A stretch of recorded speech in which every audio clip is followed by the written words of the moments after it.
Well, a part of you is dying. I know. That part of you is your ego that's dying. And that's what normally comes up, because the ego tries to convince you that I am dying. But it's not your body that is dying. It is not your soul that is dying, but it is a part of you that is dying. So you can honor that. There can be honoring in ego death, because especially because your ego, from what you're describing, your ego has attachments to family, to friends, and you're not resonating with those. And there's a reason for that, because Spirit is wanting us to clip cords right now so that we can be individuated as our highest self, as our soul self. And our soul self knows that even though we may not have close bonded relationship with people, that we are all one. Soul knows we're all one and we're good. Ego thinks, oh, I'm not talking to this person right now, so I'm disconnected, and I'm not resonating with this person, so there's a disconnected. And that disconnection is a necessary part of helping us ascend into oneness, into we are all one. You know, we're letting go of the small interpretation of what relationship looks like or feels like, and finding it in the higher levels of unity. But we're not there yet, so we haven't got that like level of comfort and level of understanding. All we're in right now is the traumatizing feeling of dying and death and, you know, destruction and breakdown of relationship, and it's painful.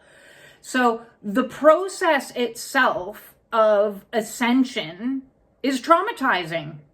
So it takes us time to unpack and process through all of the pains and the hurts and the deaths, because it's not just the death of your ego, it's the death of relationship with individuals that before were like cords to safety, cords to security, cords to something. And Spirit's like, no, I don't want you to have any cords.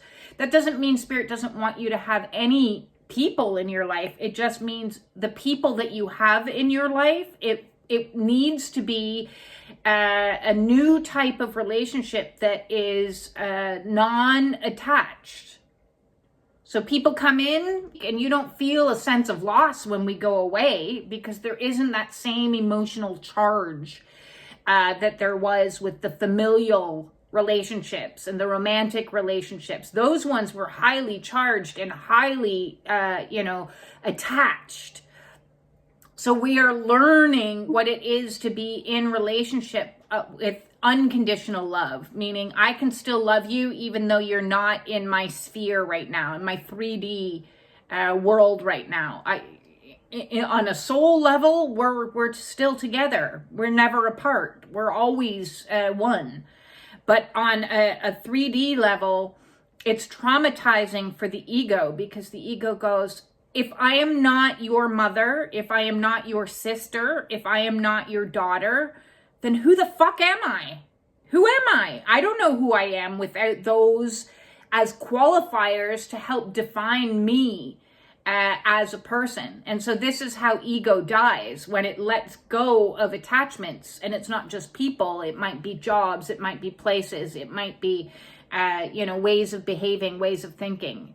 If I'm not trying to be normal, if I'm not being a workaholic, if I'm not doing all of these things that I used to do, then who am I? Then who am I now?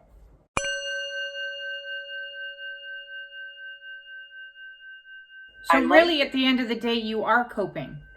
It feels overwhelming, and you're questioning, am I coping, and how am I supposed to cope with all this? But when it comes to like a one day at a time, and just looking at it through the lens of all I need to look at is today and get through today, you are in fact coping. You are in fact going through all these shifts and changes, and there are a lot of them, and you're correct. That's why, in my opinion, isolation right now is for our protection. because you're spot on in saying karmic bills are being handed out left, right, and center, and karma is almost instantaneous now. It's not like waiting 20 years and then they'll get served the bills very, very quickly. And it's like obvious, which is why I stick to my little bubble, because we're safe in that little bubble while people are going through the beginning stages of their own awakening through the process of being served their karma. So yes, for a lot of people, that's not pleasant. You want to be as far away from that as possible.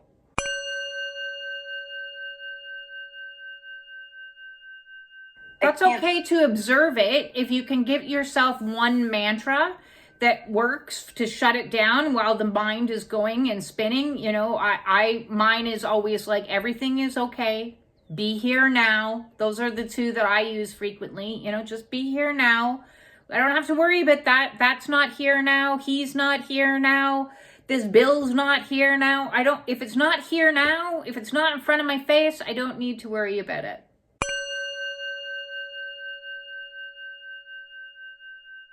I don't think we're supposed to understand. It's above our pay grade, and that's what surrendering to the bigger picture is there's a lot in this we don't get to know. What we do get to know is to come back to the present moment and keep practicing that.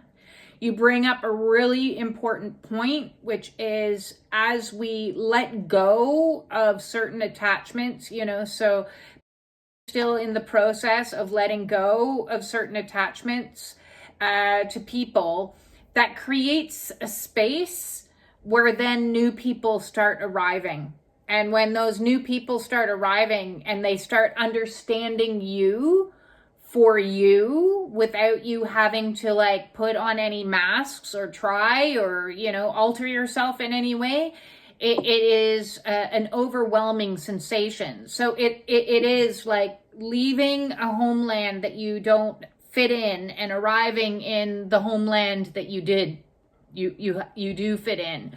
But it's a process. And I love even the fact that you were talking about a bridge, because, it implies we're on this bridge is where we are right now. And it's kind of like, well, where we came from, if we look back on a foggy day on a bridge, you can barely see all but just kind of like rough outlines of something behind us. And in front of us, we see nothing. But we just keep seeing that there's one more light dangling in front of us and one more light. So we just keep walking to the next light and to the next light and to the next light. But right where we are right now is somewhere in the middle. And because we don't have a reference point of what's ahead, we don't know where in the middle. It could be like the fog clears and boom, it's there.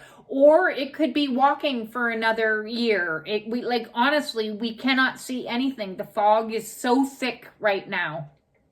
And that's to teach us to be here, not to be there. Because our egoic way of doing things is always to have everything mapped out, lined out, figured out. Mm-hmm. And the spiritual lesson of the fog is to be like, no, stop worrying about what's there. Be here. Be right where you are right now. And any of these little irritations or testings that we meet along the bridge are all to teach us something. Like there is some sort of something. And, brought it up in regards to some of those somethings are boundaries. Some of those somethings are standing up for ourselves. Some of those somethings are speaking up for ourselves. Some of those somethings are creating new behaviors that we've never done before, So they're like little testers that come in to see, have you learned your lessons? Have you learned how to implement new ways of doing and new ways of being? Or are you going to resort to the old ways of doing things? So I kind of look at it like a karate master comes up and meets me and I'm like, yes, here we go. And then we spar a little bit. And then, I go, oh yeah, I handled that one better than I would have in the past. So any little kind of disturbance, it is like a little karate person that, you know, you bow to and then you leave the mat and you go, thank you. You know, you go on your way, you know what I mean? So it's less personal that way. When you look at it from the soul is testing us one after another with these situations. They're just mini tests.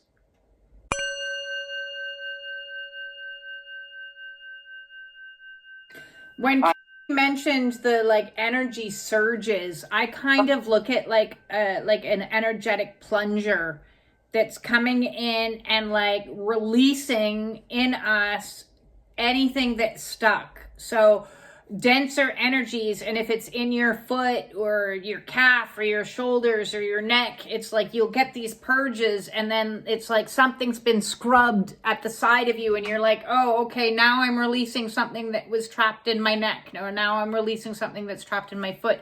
So that's also a practice in presence, because then we're like, okay, I have to pay attention to my body now, because we've been for so long ignoring our bodies and our body's impulses by, you know, utilizing pain pills, or, you know, just pushing through it, or this attitude of, you know, other pharmaceuticals or things like that.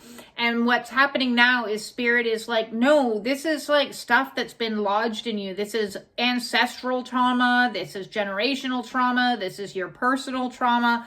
This is old injuries. The other day, my right knee was acting up, and I'm like, geez, I remember falling when I was about 15 or something like that in a dance class, doing a dance move and rupturing my knee. And I'm like, oh God, we're working on a 15-year-old knee now, you know? So old injuries are going to be expunged in this purging, you know, process that's coming in to clear us out. So on the one hand, I'm grateful when I have an ache or a pain.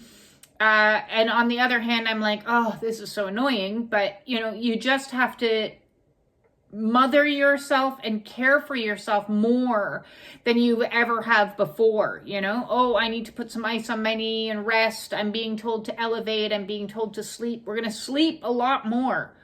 In regards to, you know, rest whenever you can if you're tired. If you can't do as much as you used to do, that's totally okay, because what is happening, even though again, our ego thinks, oh, we're not accomplishing that much, that's because what we're accomplishing on the inside is healing 15-year-old wounds, you know, and we're healing whatever wound that was in your foot that's coming out, something that connected you, something stable, you know. So like we have all these old energetic things lodged in our body, and every purge is like hitting us with like a deep cleanse. We're getting like really into the deep stuff now. So while not pleasant, necessary. We can't ascend with it. No. You know, we cannot, you know, I don't know why ships are coming up in my mind today, but like ships get all these like muscles and stuff attached to them, and they have to like really like deep clean them before they get sent back out to sea. And so that's like, we've got all that shit inside of us because we are the ship. There isn't you know, people like to think, oh, I can't wait till the aliens come and pick me up in a spaceship and dream of that movie Cocoon. We are the ship. We have to get our bodies into better physical health. That means, you know, what the foods that we choose to eat are going to become more, like now more than ever, people are going to have greater sensitivities. You know, you see thousands of people reporting. I did that post on quit sugar, wheat, and dairy in one of the other groups, and there's like over 1,000 comments in there going, you know, oh, I had to quit that stuff 5 years ago. I quit that stuff 6 months ago. I had to quit that stuff. I was so sick, I had no choice. So like hundreds of people, thousands of people are now developing massive sensitivities things because we can't live the way we were living. The way that we were living was insanity. Eating poisonous foods and then having symptoms and then treating the symptoms with pharmaceuticals and continuing to go in this same circle of toxicity over and over and over again, and behaving in ways that were so counter-indicated for our humanness. And now we're starting to feel again. The more clean we get, the more we feel. We're like, oh no, I don't want that. Or, oh, this person irritates me. Or, oh my God, those lights are too bright. And that's because it's not that we're becoming too sensitive. It's because we were never sensitive enough. The entire system was like dulled down so that we would tolerate toxicity. And so we have a lot of toxicity in us. Dense energy in us that needs to be cleaned, and that can be attitudes, that can be thinking, that can be behaviors. So, overdoing, working too much, being in the I need to accomplish, that is a toxic behavior that's completely out of balance with harmony of nature. Nature says you need to rest. Like, do you see lions constantly on the move, running around? No, you don't. They spend the majority of their time lazing and relaxing, and we need to be a little bit more like that and like catch up, because the process time that is involved with purging all of this stuff, we're not allowing ourselves any time to integrate. We need to integrate. Yeah. Oh, well, who am I now that my whatever was lodged in my foot is gone? Who am I now that my neck pain is like resolved and I can communicate more clearly? So that's throat chakra she's being challenged with. You're being challenged with root chakra. Your feet, is saying, how am I connecting to the earth? So we are being challenged to get back to what we were always meant to be in our true human form, which we haven't been allowed to be for thousands of years.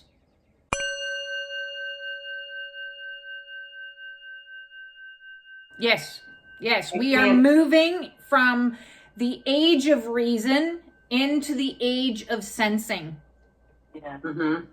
And that is overwhelming for people, and that's why people are losing their shit, because they're starting to feel things that they've been deadened to for forever.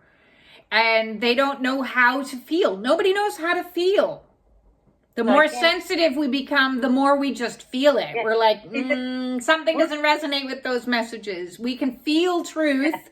We know truth by feeling truth, not by how good it sounds or how well they present. And that's why so many structures are falling apart already without us even realizing it, because the traditional smiley, charming face doesn't work anymore. The traditional word salad and putting together like an incredible speech doesn't work anymore. What works is, hey, that feels real. That feels true. That's what works for people now. When you get more sensitive to it, you're no longer believing the logical reasoning. You're like, I don't care if there's a test or a study, because that just feels off to me. I'm not believing. I don't care that the FDA is telling me that that's safe. I'm not going to eat that.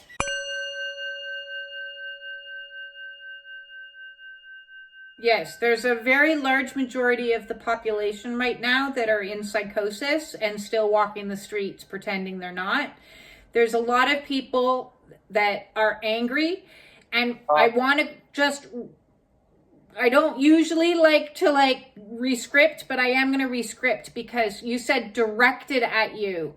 I want you to just change that word directed to projected, because directed makes it sound like, you've done something wrong and they're yelling at you, where projected means I have something in me that's angry and I'm throwing it at you, right? So one is no involvement with you. You just happen to be the one standing there. So if somebody has shadow in them, we all as light worker is going to irritate their shadow.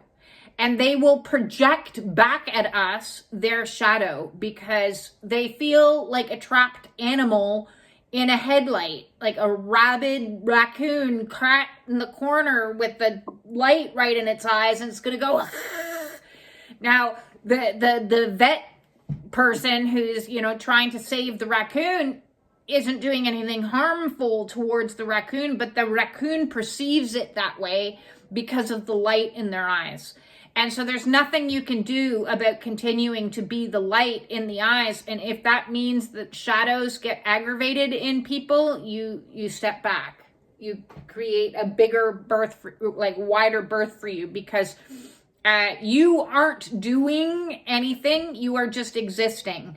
And your very existence as a bringer of light will irritate their demons. People are carrying a lot of shadow with them. And as I said, when I was talking before, they very successfully maneuvered through the world previously because of their charm and because of their personas and because of their ability to use incredible word salad. I think of our ex-prime minister here, Justin Trudeau. Everybody loved him because he was so pretty and he could speak so immaculately. And I'm like, ew, he gives me the creeps. He is not a good man. But of course, what do I have to justify that except for he gives me the heebie-jeebies? So we sense in people now where before we ourselves were more deadened to it because of all the toxicity that we carried. We were deadened to seeing past the persona, and now the veil is dropped and we are just shining light, and they don't have a persona to hide behind anymore.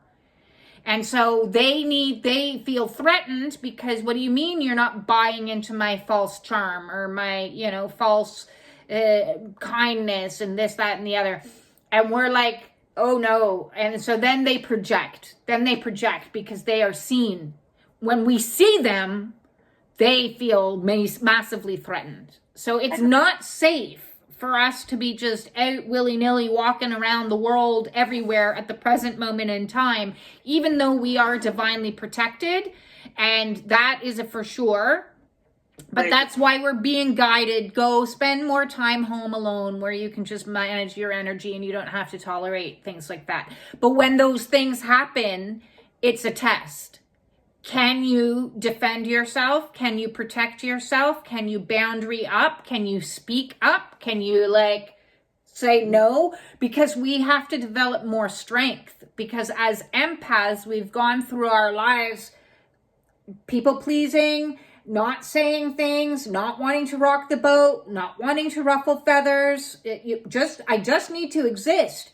If I can make you happy, you can, maybe my life will be slightly better. And now we're like, oh, fuck, no, I'm not, no, that is a no for me now. So we're learning to stand in our power. The only way to learn to stand in our power is to have situations that make us have to be empowered.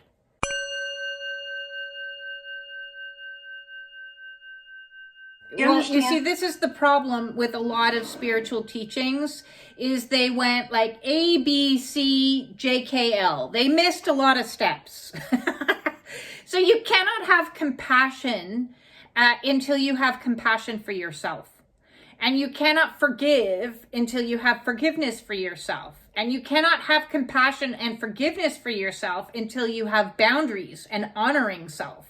And so there's all these steps before we get to a place of forgiving others and having compassion for the others.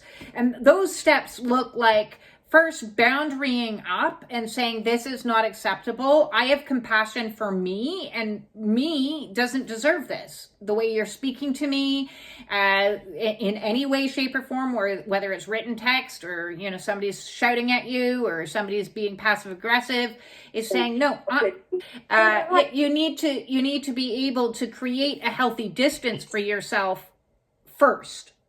Once you've created a healthy distance for yourself, you can then show yourself compassion, because that's when we start the process of integrating and understanding that anything that they threw at us wasn't personal.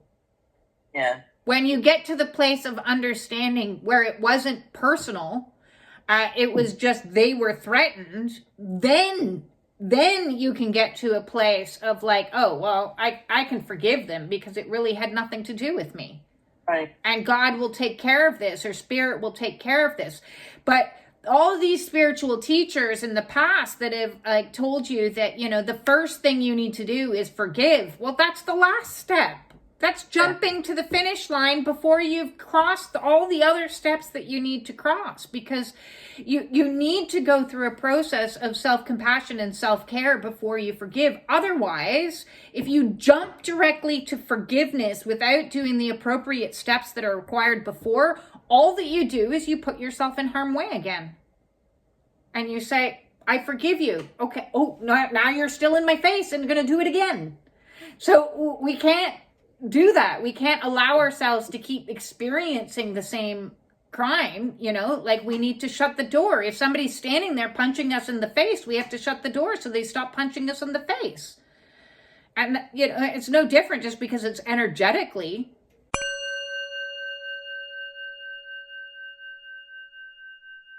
Yes. So see, that is the best forgiveness, because you've pulled yourself up out of the situation, seeing it from a higher perspective, like you're looking down at the players and going, oh, I can see why this player had to play that part to get me to do this, to learn that lesson.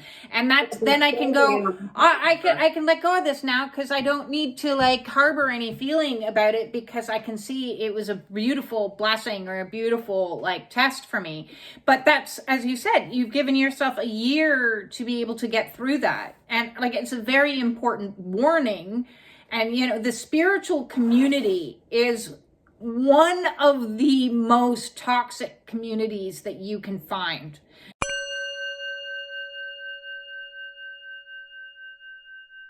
Yeah, when it comes to people who know how to dress the part and say the right words, again, it's that charm, it's that word salad.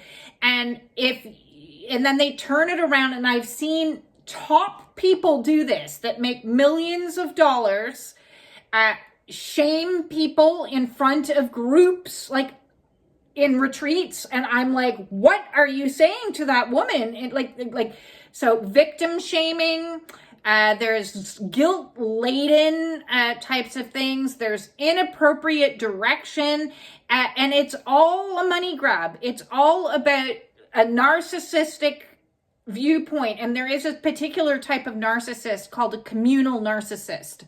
And they embed themselves into charity, into, places like churches, places like homeless shelters or whatever. They're the ones that are out with a camera on their shoulder giving $500 to a homeless person and recording it, because in attempting to help people, heal people, they are feeding their own spiritual ego. I am a healer.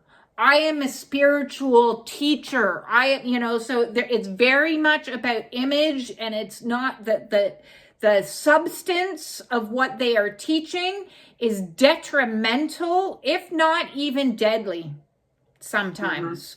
Because I have no doubt that some people would leave these types of retreats and feel so shame-induced after that experience that they could easily go and commit suicide. A lot of these spiritual gurus, that's why I say the time of the guru is done. The only guru is you. You are the guru for you.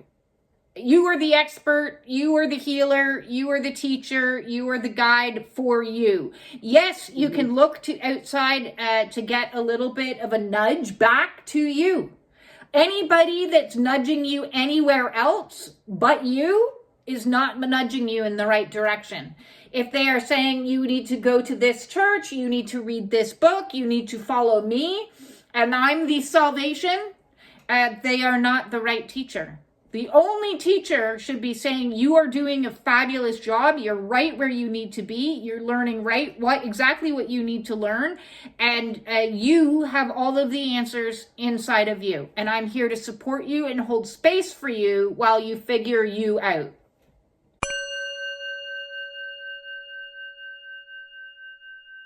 You hit the nail on the head when you said, there was nothing left to forgive. And that is what forgiveness is right there. It's not something you do. You don't do it. It naturally happens as you go through all of the stages of healing. People think that I somehow need to forgive. It's an action. Nah. Forgiveness is a process of dissolving any attachment to the situation. There's no more a charge in it because you see it from a totally different perspective. So you don't have to do anything. I never tell people you need to forgive. It'll happen exactly when it's meant to happen. We're tying up all the loose ends, all the karmic strings, we're tying them up with a nice little bow on them and understanding. And that doesn't mean that we're gonna, forgiveness also doesn't mean that all of a sudden we like them or we like what they did or we approve or, it still doesn't leave like a nasty aftertaste. I can forgive my mother for what she did because on a soul level, I know it was part of my soul's mission to clean up my karma. Does that mean I'll ever like her? Nope. No, I never, ever will. She was a non-mother, but as far as nemesis and helping form me into the diamond I am, yeah, she did a lot for me. In spite of her trying not to, in spite of it, she did a lot for me. Not by what she tried to do, but what she tried not to do. So it's a complicated process, but I don't have to worry about forgiving her. When the time came, I said to God, do as you will. It's not my choice. It's not my karma to make.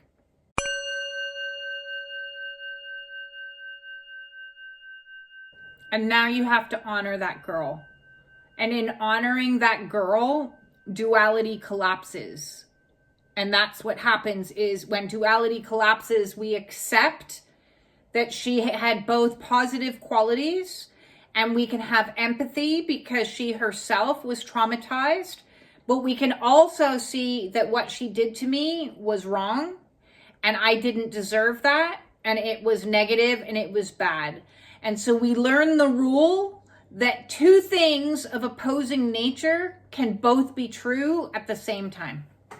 Ego simplifies life by looking at things through yes or no, duality. That's ego's world. Soul's world is understanding there's no such thing as duality, all is one. And then you see her from a holistic point of view, and duality becomes a unified understanding. And in that unification, the karmic lesson becomes closed. As long as there's black or white thinking in regards to anything in our lives still, we have a polarized viewpoint, that is still karma we need to close.